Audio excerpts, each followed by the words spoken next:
Welcome to Sawdust and Cornbread and my kitchen food storage pantry. In today's video, I'm going to show you how you can create your own food pantry for all of your food storage in less than a day. It is so easy, anybody can do it, it's inexpensive, and we all need a place to put the food. So let's jump in. The first thing you need for this project is 3 heavily discounted wall cabinets. I guarantee if you look long enough, you'll find 3 identical cabinets on closeout or clearance in your local big box hardware store. They routinely place scratch and dent cabinets in a designated area for 30 to 75% off. You may also check to see if your town has a local Habitat for Humanity restore. People donate cabinetry and other household items. The store uses profits to help build homes for those in need. You can find some outstanding like new items there. That's where I found my 3 cabinets. Next, you need a vacant or semi-vacant wall. We are talking vertical space here. Often we visualize cabinets all in a row, one beside the other. Your new pantry will take up very little space from side to side. It will only be as wide as the cabinets you purchase. We'll be stacking one cabinet over the other from floor to ceiling. This way we use minimal floor space but have a ton of surface area to store all of your food products. Lastly, you'll need some screws, bolts, or whatever hardware is appropriate for mounting your cabinets to the wall. Most cabinets I have seen come with shelves included. If you can score some cabinets for 90% off because of a busted shelf or two, go for it. You can easily have the hardware store cut some inexpensive particle or pressboard shelves. Other than that, you have everything you need for a designated, easy, inexpensive floor-to-ceiling food pantry. The process for mounting the cabinets is pretty straightforward. It will, however, depend on the area you choose to work with. In our case, there was just enough wall near our back door entrance. This is an awkward little alcove area that meets the door to our basement. There isn't much floor space, but we had the entire span of wall from the floor to the ceiling to work with. My goal was to stack the cabinets as close to the ceiling as possible. This creates the look of a built-in pantry that had always been in the space. I measured the height of the area up to the crown molding. Then I measured the cabinet height and multiplied that by 3.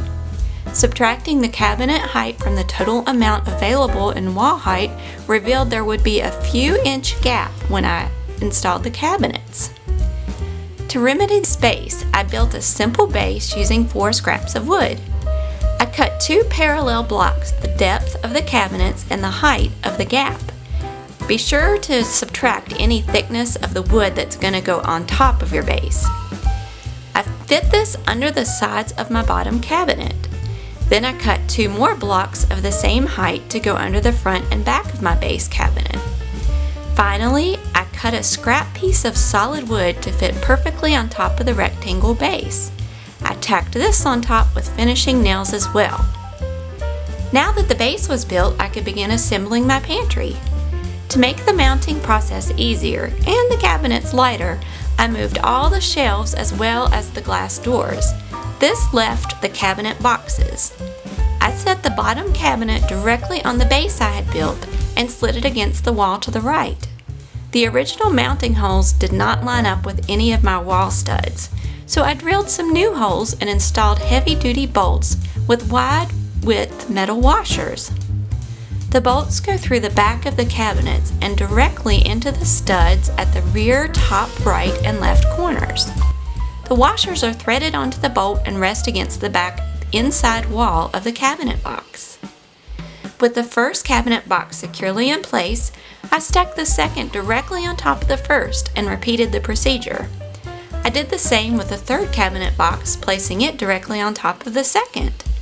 Once all 3 cabinets were securely attached to the wall studs, I used long wood screws to attach the cabinet boxes together. For this, I pre-drilled holes going from the bottom of the cabinet above to the top of the cabinet below. I placed 3 screws in the front and back of each cabinet. With the cabinet boxes attached to each other, I had a single floor-to-ceiling pantry unit. Now I could reattach the doors and install the glass shelves. I like the fact that the shelves are glass and adjustable. It makes it easy to clean and possible to see what is on the shelf above from underneath. For the top cabinet, I opted to place the shelves in the traditional level position. This is where I store larger, lighter, less often used boxed food items. Also on the top shelf, I added 2 of the wire shelf organizers that you slide onto existing shelves. This creates an additional half step between shelves so that I can store small things like Jell-O boxes, birthday candles, and things like that. I customized the second cabinet to hold our microwave along with various baking sundries and hot beverage preparation. It makes kind of a hot beverage station. The bottom cabinet holds all our heavy canned food items. To speed the process of putting away cans, I installed these shelves angling toward the back. You simply drop in a can and it rolls to the back. This also makes retrieving cans easier from below. To install your shelves so that they slant toward the rear of the cabinet, all you need to do is install the support pegs in the front in a higher slot than the ones in the rear of the cabinet. This causes the perfect angle for you to insert your canned food items and have them stack up in a nice, neat row. If you'd like to angle your shelves like mine, be sure that your shelf support pegs have a rubber coating on them like this. It's kind of a sticky rubber flexible coating. What that does is hold it in place.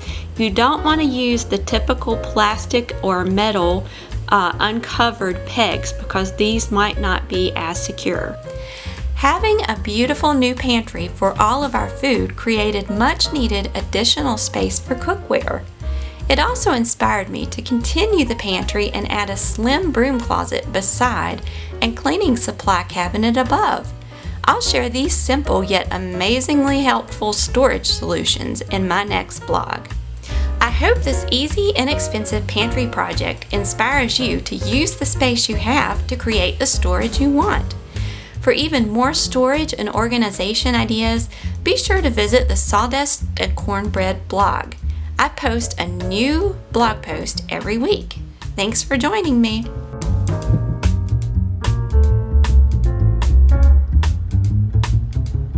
Be sure to visit the Sawdust and Corn 3, 2,